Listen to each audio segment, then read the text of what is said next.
All right, I couldn't get the soap to work again on this for the life of me, and all I could see was, make sure the hose is in here, it's connected. The second thing is you actually have to use the right end tip. So you get the right tip in, that's fine. And then you have to put this on soap, right? Still wasn't working for me. Everything was set up. I was using the right tip, couldn't get it to come out. And I couldn't find anything else exactly. And really all it was as simple as cleaning this. So where it connects here, I took this off. Let's see, I just took this off here.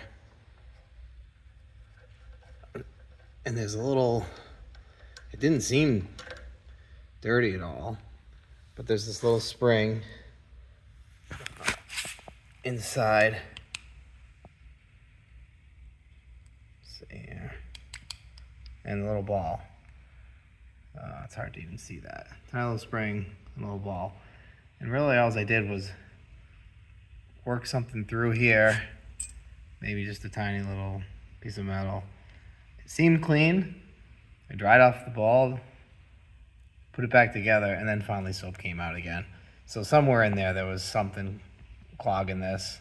Just kind of blew through it, and I couldn't believe that's all it was, because I could not get the soap to work on this thing.